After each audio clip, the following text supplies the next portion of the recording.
পৰা যি ইস্তেমা আৰম্ভ হৈছে খুব দ্ৰুতগতিত কাম হৈ আছে কামত লাগি গৈছে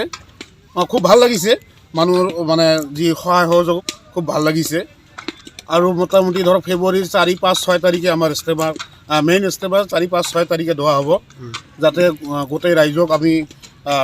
দাৱাত জনাওঁ অনুৰোধ কৰোঁ যাতে চবে যাতে আগবঢ় হৈ থাকে আৰু আমাৰ মানুহবিলাক যাতে খুব মানে ঠাণ্ডা হিচাপে ইয়াত আহে আৰু যাতে ইয়াত কাৰোবাৰ লগত কাজিয়া ভেজিয়া নকৰে কোনোবাই যদি অলপ ৰাখো কৰে তথাপিতো এখেতে যাতে মানে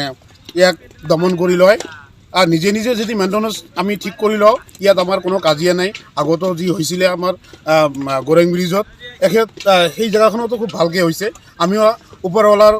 মানে দোৱা কৰিছোঁ আমাৰ ইয়াতো খুব ভালকৈ হ'ব আমি এইটো আশা ৰাখিছোঁ আৰু ক'ৰ পৰা মানুহ আহিব ইয়াত আমাৰ 8টা ডিষ্ট্ৰিক্টৰ মানুহ ইয়াত আহিব একগোট হ'ব 8টা ডিষ্ট্ৰিক্টৰ পৰা আহিব হয় 8টা ডিষ্ট্ৰিক্টৰ মানুহ ইয়াত একগোট হ'ব কেইদিনীয়া কাৰ্যসূচী 3 দিনীয়া আছে ইয়াত 3 দিনীয় কাৰ্যসূচী কেই তাৰিখ আছিল 4, 5, 6 তাৰিখ 4, 5, 6 এতিয়া দ্ৰুতগতিত কাম চলি আছে এতিয়া দ্ৰুতগতিত কাম চলি আছে আমাৰ মানে কাম ধৰক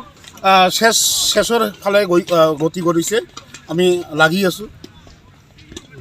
ৰাইজক কি মেছেজ জনাব এতিয়া আমি ৰাইজক আহ্বান জনাওঁ যে আপোনালোকেও আহক আহি পেলাই শৰিক হওক আৰু দোৱাৰ শৰিক হৈ যাওক ইয়াত বহুত মানুহ হ'ব আৰু 8টা ডিষ্ট্ৰিক্টৰ মানুহ ইয়াত একগোট হ'ব আমি সকলোৱে মিলি যে ইয়াত দোৱা কৰিম সেইটোৱে আমি কামনা কৰিছোঁ